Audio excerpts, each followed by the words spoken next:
This thing I know. This one thing I know.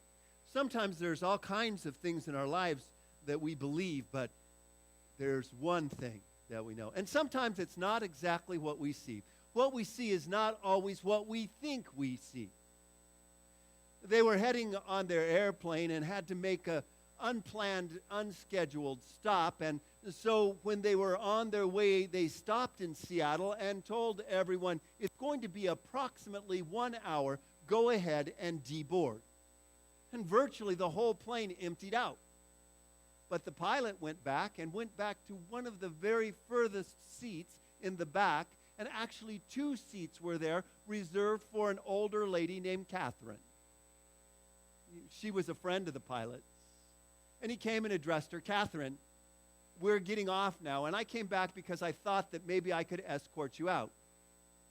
Being blind, he had thought that he would do her a special favor, but she said, really, Captain, I'd rather just stay right here. I think it would be easier for me. But my dog, Buddy, he needs his legs walked. Would you be willing to do that? And he thought for a second. He said, no problem. And so he escorted the dog out and walked down. And when they came into the terminal, as he was there with his glasses and the seeing eye dog, people thought they saw what they didn't see, and they started rescheduling the rest of their flight. Sometimes what we think we see is really not what we see, and other times we look, but we just don't see. On one of those rare occasions, Sherlock Holmes and Watson, his companion, were out camping. And in the middle of the night, Sherlock says to Watson, Watson, are you awake? Yes, sir. Watson, look up in the sky and tell me, what do you see? Astutely, he looks up and he replies, I see millions of stars. What does that tell you? Said Sherlock. Astronomically, it tells me that there are millions of galaxies and potentially billions of planets. Astrologically, I observe that Saturn is in Leo. Horologically, I deduce that the time is approximately 3:15. Meteorologically, I suspect that we'll have a beautiful day tomorrow. Theologically, I can see that God is all-powerful and that we are small and insignificant. What does it tell you, Holmes? Watson asks. And he turns and says, you see, but you're blind. Someone has stolen the tent. Sometimes we think we see, but we're missing the things that are right in front of us, or maybe not as clearly as we'd like to see. You see, they all walked by, but they had completely missed him. He wasn't in their view. He was there, but not there. John 9, verse 1. As he passed by, he, being Jesus, he saw a man blind from birth. But do you notice what it says? It says, he saw a man, not they saw a man. Jesus saw him. The rest of the disciples didn't see him. And you begin to say, how could it be that you can walk right by and not see? They didn't see him. I wonder how many people we walk by and we just don't see. We don't see sometimes because in the pain of humanity with struggling all around, he was like a leaf in the midst of the fall. It's just unnoticed because they're so plentiful. People in need all around us. Maybe some of you have gone to a foreign country and had the beggars always pressing in on you to the place that you become immune from the appeals. Maybe they didn't see because they were focused on the mission of what they thought God was supposed to do. And they believed that his plan was to deliver them from Roman captivity. And they were so focused on that that they didn't have time for the other things. I know in my mind, I've sometimes been so singularly focused that I can walk by people without even recognizing they're there. I'm focused on something that's going in my mind. I've actually driven all the way home and then thought, wait, I wasn't even supposed to be heading home. I was supposed to be going to the store. Automatic pilot kicked in, and you know how it is. Maybe I'm the only one. Amidst the Messiah's mission, they thought, this is where he's going, and they were only looking at things that would accomplish that mission. And he didn't fit in. He didn't measure up. He was unimportant, useless. He wouldn't accomplish anything in the cause, so they didn't think they needed him. Maybe today we have the same problem. We filter people out because we don't think they're going to accomplish anything for the cause. They don't have anything to put into the plate. They don't have talents to use in the wheels of the church. And so they're put to the side. Maybe the reason they didn't see him was because he was disabled. I actually looked as soon as I wrote the word and thought, maybe that's not politically correct anymore. So I turned to the National Disability Authority to say, what is the correct terminology you should use today? Because I want to be politically correct. You know, that's always happened. And I learned that it's disabled persons, a disabled person. Because when you call them disabled without the term person, you're focusing on their disability and not them as a person with a disability. So it should be disabled persons. And the truth is that's exactly what the disciples missed. They missed that he was a person. They saw him as blind, barely as a blind man, just as blind. It's easy to miss people all around us because we filter them out. It's people blindness. We want to connect with those who are like us, who are same socioeconomic background as us, who have the same religion as us, who have the same thinking capacity as we do, who have the same look that we do. We want to associate people who are like us. We blind ourselves often to those who are not. Maybe the reason they missed him is because they believed that God was punishing him because he had sin in his life. And so, in their own mind, they walked by and said, he made his bed, let him lie in it. Comfy looking bed, eh? Sometimes we look at people and say, they've caused their own sin. Look at the lifestyle they've lived. No wonder they're a drunkard. Look at the background they have. They decided to get themselves on drugs. Nobody else did. Why should we help them out? And in our minds, we excuse helping them because they're at fault. Maybe we have a blindness of apathy that we just don't see why we should be involved in their lives. Brandon Heath's song called Give Me Your Eyes says, stepping out in the city light, broken people passing by, finding what is underneath. All those people going somewhere. Why have I never cared? Well, I want a second chance. So give me a second glance to see the way you've seen the people all along. Give me your eyes for just 1 second. Give me your eyes so that I can see everything that I keep missing. Give me your love for humanity. Give me your arms for the brokenhearted, the ones that are far beyond my reach. Give me your heart for the ones forgotten. Give me your eyes so that I can see. I need that sometimes, don't you? To have God open my eyes to see the broken humanity that's all around me that are crying out. And it's not just out there. It's here as well. You know, we come and we smile and we enjoy each other's company, but oftentimes we don't penetrate to look at the struggle that is beyond the mask. I imagine there are people here who are having struggles in their homes. Relationships not exactly what they'd like it to be. I can see in this situation that it's so easy to say there are people who are looking at how to make ends meet for the month. Whether they're going to go into foreclosure, whether they're going to lose food, whether they're what they're going to do to make it to the end. There are people who are struggling with health issues who want to know, how am I going to continue if my spouse deteriorates like this? It's so easy to see people, and I have to ask myself, why have I never cared?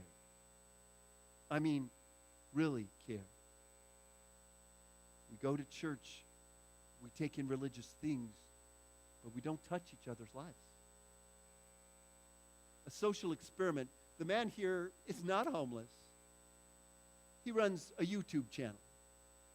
But he thought he would like to see people's response, so he has this sign. It says, homeless need money for weed, drugs, and alcohol. Now, he also did the same experiment then at the same place just a few hours later with this sign. Homeless, single father, need money for family, and he got a girl to lay on his lap to add a nice prop. Now, if I had predicted what would have taken place, I would have thought that this second sign would have gotten all the responses. But I was wrong. The first sign ended up in an hour's time filling his cup with money. People coming by and saying, yeah, buddy, you know how it is. We're going to give, buy something really good for yourself. And they just fill that cup. And almost 45 minutes with the second sign, and nobody put a dime in the cup. And then finally, woman with a backpack on comes over. She takes from her purse and puts money in the cup, and she says, this is what I have made this entire day. I can tell that you need it more than I do. May I pray for you? She too was homeless, and she prayed for them. And just as she got up to walk away, he broke his cover and said, no, ma'am, I've been waiting here for these 45 minutes and nobody has even stopped. But you've done this. It's restored my faith in humanity and in God. And then he pulls out of his wallet a $100 bill and gave it to her. And it makes me stop and think, what is it that causes us to decide how we're going to help people? What's the real motivation that's underneath? How come we can't see people? The commercial had it as the little girl went into a restaurant, and as she was walking away, you could see in her eyes that she had a longing, and she looked at each person just straight in the eyes with her calling. And then just as she goes to walk out the door in the restaurant with her mother, on her mother's back is written, child abuser. And suddenly you wonder, all those looks, they were appeals. Won't somebody help me? Can't somebody look into my life? Won't you come near me to get me out of this situation? Please help me. And I wonder how many staring eyes have had the same question, and I've walked right past them because I couldn't see. We put on our own masks and pretend like everything's okay. Maybe if we could open our eyes to others' struggles, we can see past the masks enough to help. To recognize, and wouldn't it be nice if we just wore our signs on us of the struggles that we have for the day? We come in and everybody has a little sign in front of them saying what their struggle is. So we could actually help each other with those. Should we do that next week instead of wearing name tags, just have big signs with struggle? I don't see anybody being takers. Because somehow we're not ready to trust each other to help. John 9:2, Rabbi, who sinned, this man or his parents, that he was born blind? Now here's Jesus. He comes and sees this man, and he comes to him. And their question, who's the sinner? Who's to blame? They don't care about healing him. They don't even expect for healing to take place. All they care about is what has happened theologically that put him in this position. Actually, their question is a little deeper. It's who is at fault? And I have to say, how many times do we decide not to help people because we think that their sin is their fault? And yet, a gunshot victim on the street, imagine how the scenario would go if the rescuers came and said, who shot first? Before I help you, I want to know, are you part of a gang? Did you carry a gun? I want to know, did you try to hide? Were you fighting? Were you part of a criminal act? We don't. You see, the need itself commends them to us, and we care about them because they're wounded, not because they deserve it. It doesn't matter whether they were responsible. It doesn't matter if they were part of a drug deal gone wrong. It was the fact that they're in need. Shouldn't it be that way in God's church? That we run to rescue everybody because they're in need. Jesus answers, it was neither that this man sinned nor his parents, but it was that the works of God might be displayed in him. Their real question is, for whose sin is God punishing this man? They want to know about the issues for that problem. By the way, they never even assume anything other than God is the one who's punishing them. And Jesus says, wrong. Wrong issue. Wrong question. Wrong presupposition. You've been looking, but you're blind. You don't see.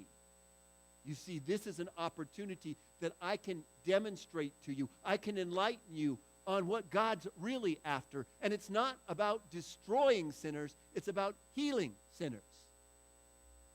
And so in the midst of their judgment, in the midst of their tearing him down, in the midst of their giving him no hope, Jesus reaches out and provides a picture of God's mercy. Sin is collateral damage. However you want to trace it back, we're all part of the battle that's gone on between Christ and Satan, and we're just part of the fallout. We can not assume anything differently. There's a hope that Jesus holds out for each person that's broken. Jesus draws near to this broken man. John 9:4, we must work the works of him who has sent me as long as it is day. Do you know what he says? He doesn't say, I must work the works of him who sent me. Do you see what it says? What does it say? About 2/3 of you responded. Try it again. We, that's me, right? Me and him. We must do the works. He's saying, just as I've healed this man, you should be healing in the same way, reaching out to the struggling, to the heartbroken. Night is coming when no one can work. While I am in the world, I am the light of the world. Jesus has just declared himself as the light of the world in the Feast of Tabernacles that we preached about last week. I am the light of the world. And now he comes and says, I'm the light. Now let me show you what the light does. It brings understanding in darkness. It brings healing to the brokenhearted. It sets free the captives. And he points to himself as being the one who's bringing life to those who are broken. He's the light of the world, not just enlightening them about who God is, but giving power over who Satan is. Because he's crushed Satan. He's a defeated foe. And it comes into our own lives to let us know that he has power.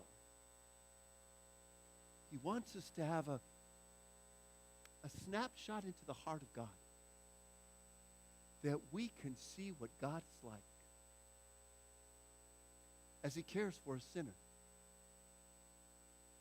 And they're fussing with theology. Their whole issue is, let me talk about what's theologically correct, while a man is begging for his very existence, and God's power is available. Forgive me, Lord, when I'm more concerned with what's on the plate of the saint next to me than the fact that the struggling child has nothing on their plate. Forgive me, Lord, when I'm more concerned about whether what they're wearing is appropriate, whether it's over-jeweled or under-jeweled, whether it's casual or formal in the church than whether or not they're in church. Forgive me, God, when I'm more concerned about whether they use the hymnal than whether they're singing from the heart. Forgive me, God, when I'm more concerned about them getting the 28 fundamentals than finding the freedom that Jesus gives them. Forgive me when I've substituted theology for touching people's lives in your name. Move over, Rick Warren, because Jesus is coming to show the purpose-driven church. He's coming to show why the church exists, what its real purpose is, and how it's going to take place. The Spirit of the Lord is upon me because the Lord has anointed me to proclaim good news to the poor. He has sent me to proclaim freedom to the captives, to bind up the brokenhearted, to comfort all who mourn, to bestow on them the oil of joy instead of mourning, and a garment of praise in the Spirit instead of the spirit of despair. God has anointed me, Jesus says, to do this work. This is why I'm here. And then he recreates. Just as the Creator reached down into the earth and formed the first Adam, he now takes and he spat on the ground and made clay of spittle. And my first thought is, ew. You know, I noticed these first rows are empty. It's because Pastor Jim knows just how to talk. And everybody's saying, thank you, Pastor. And that's how I would have felt. They spat on the ground and then put that in his eyes. Where's the American Medical Association when you need them? And he applied the clay to his eyes. And I have to say, Jesus could have healed him in 100 different ways, couldn't he?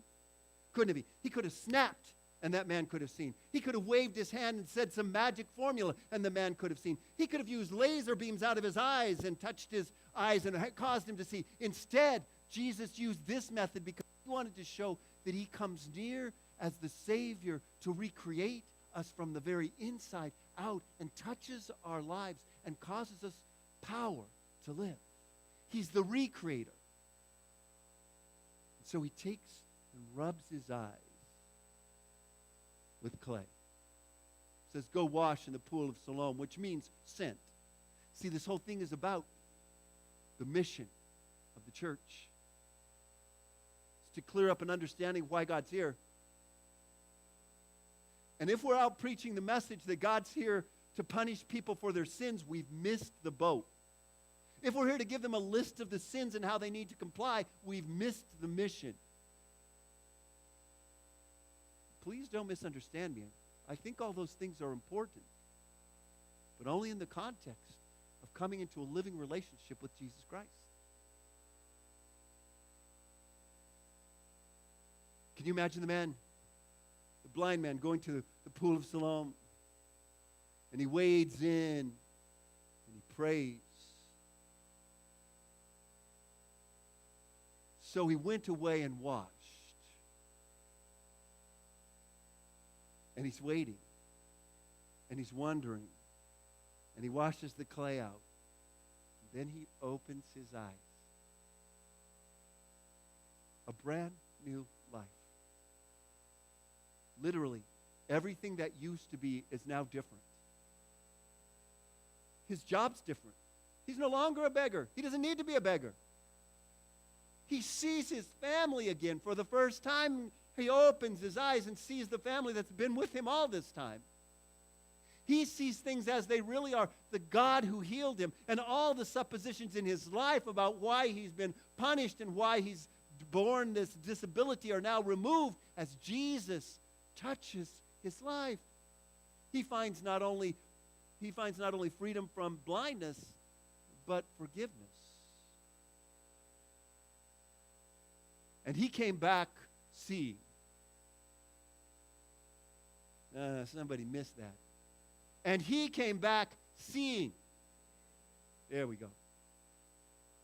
And some were saying, is this not the man who used to beg, sit and beg over there? And people were saying, yeah, somehow he doesn't seem like the same man. Maybe it was just that they were so blind that they'd seen him there all the time, but he didn't mean anything to them. It's like, is that really the man who was there? Or he looks different to me. Or maybe it's just that he became such a new man that he looked different. There was joy on his face. There was a bounce in his countenance. He was different. But the Jews weren't happy. Now, there's always somebody in the church who's not happy. It's the reality of things. Right? Right?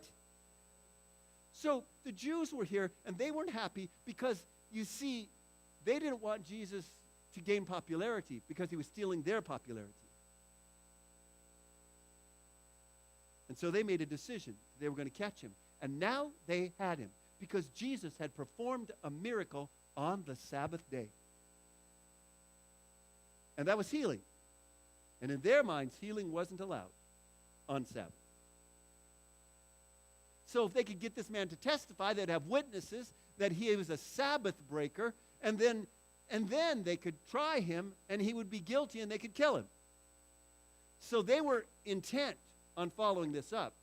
So they quizzed the man who's been born blind, who's never seen in his whole life, and now can see. And they say, oh, please tell us the wonderful things that have happened to you. What has God done for you? Oh, witness, we want to celebrate with a party. No, sorry.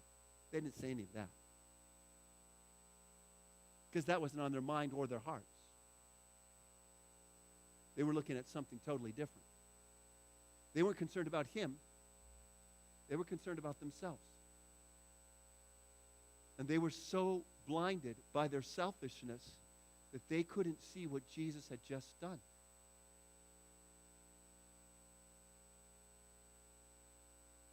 So they asked him, tell us what took place. And he said, this man healed me, and went through the story, and they said, what's his name? And he says, I don't know. I really don't even know who he was. And he said, well, it was Jesus. And the man doesn't seem to be a willing participant as they led him. So they decided that they're going to get his parents to testify. Because, true, there's another part of this thing where some were saying this really isn't even the man. He's a substitute. Like Jesus is some charlatan, one of those healers that brings the people from the next town, pays them a few bucks, and has them come in a wheelchair, and then performs the miracle and has them stand up and walk out. That's who this man is. He's an imposter. And they said, this man's been here from the beginning. Bring his parents and see. His parents were called in. But his parents didn't want to cooperate either, because they knew that what happens if they testified that Jesus was the healer, they would be kicked out of the synagogue, because it was clear that they'd already made apparent to everybody that if anybody chose to put Jesus in the role of Messiah and healer, that they would be excommunicated. So they say, tell us, is this man your son? Their response, we know that this is our son, and that he was born blind, but how he now sees, we do not know. Or who opened his eyes, we do not know. Ask him. He's of age. He will speak for himself, because they didn't want to be involved. So a second time, the Jews bring him in and begin to interrogate him. If you look carefully, they say, John 9:24, give glory to God. We know that this man, Jesus, is a sinner. He healed on the Sabbath. We just need your testimony.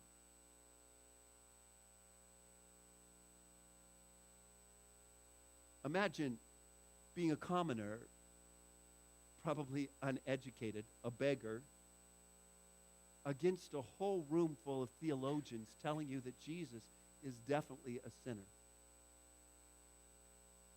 His response, John 9:25. Whether he's a sinner or not, I do not know. But this one thing I know, that though I was blind, now I see. Though I was blind, now I see. I can tell you this. You can argue with me theologically all you want. I'm not saying I have a theological answer, but I have an experience with God.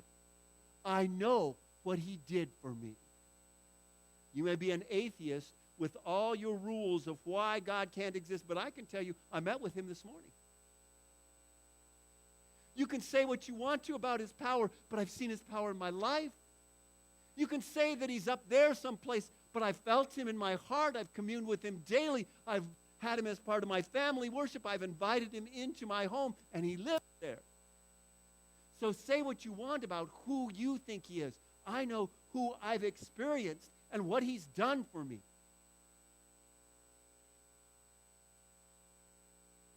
I was once blind, but now I see what my life used to be before Jesus and what it is now with him.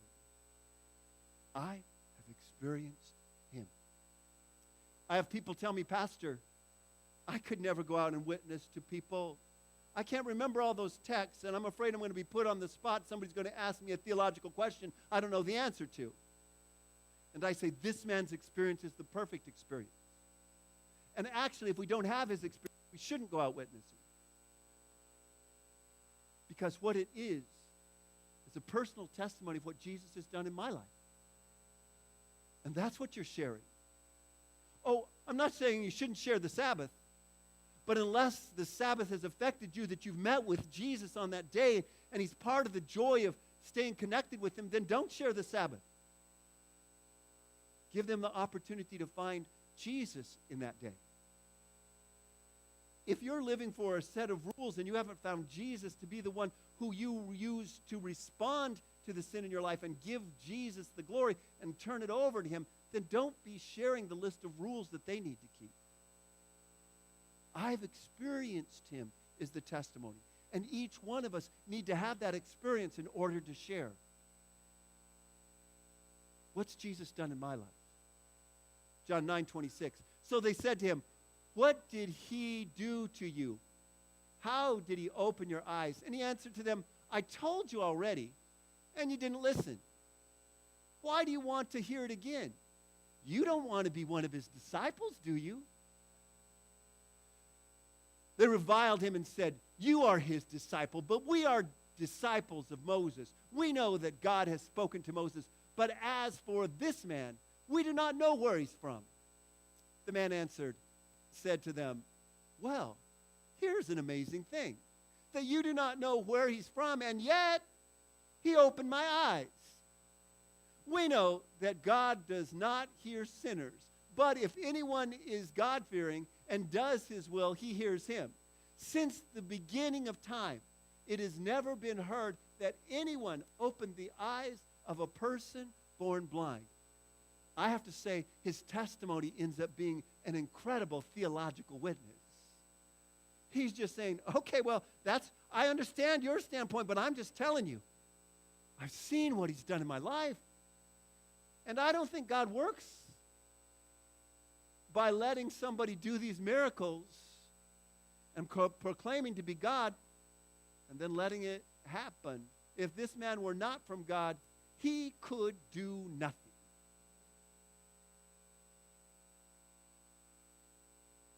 To which the Jews were not happy. They answered, you were born entirely in sins. You catch that? The born blind. You were born in your sin. God has punished you. We know what's really going on. We know what God's like. And he's not like that loving Jesus. He's punishing you for your background. He's punishing you because of your mistakes. He's there to draw down on you. And that's what you were born entirely in your sins. Some of us have lived under the Pharisees for a long time. We're so busy pointing out the sin in our life that they don't have an opportunity to show us the mercy of God. And you are teaching us, so they put him out, meaning they excommunicated him. They cast him out of the synagogue, which is probably the best thing that ever happened to the man. See, there are two kinds of blindness. There's physical blindness and there's spiritual blindness. Sometimes we can't see what's right in front of us, and I say, Lord, let me not be spiritually blind. Open my eyes to see. Do you believe in the Son of Man? Jesus finds this man who's been cast out and sent away, and he says, so do you believe in the Son of Man? This man, uneducated, said, who is he, Lord, that I might believe in him? Jesus said to him, you have both seen him. You've both seen him. How many people have this man saw? How long has he had his vision? Jesus said to him, you have both seen him, and he is the one who is talking to you. And he said, Lord, I believe, and he worshiped him. He has his eyes opened in two ways. His physical blindness is healed, and his spiritual blindness is healed. For judgment I came into this world, so that those who do not see may see, and those who see may become blind. He was talking about the Pharisees. Those who think they see won't see. I have to pray in my heart. God, heal me of my spiritual blindness. Heal me of the blindness that causes me to walk by people who are in need. God, give me a vision enough to see the struggle in people's lives. Help me to look beyond myself. God, give me an understanding of the mission that I'm called for here. To spread the gospel. To give good news to those who are struggling. To help them to find you. And finally, God, help me to see you as you really are. Not just a God who's just and honest and truthful and righteous, but a God who's merciful and caring and powerful and healing. Help me to see you like you are. Because God, I want you in my life. I want to have the testimony that he did of a God who's changed me. I love you, Lord. Stand with me as we sing, I love you, Lord, as our response to God's opportunity. I love you, Lord. I love you, Lord, and I lift my voice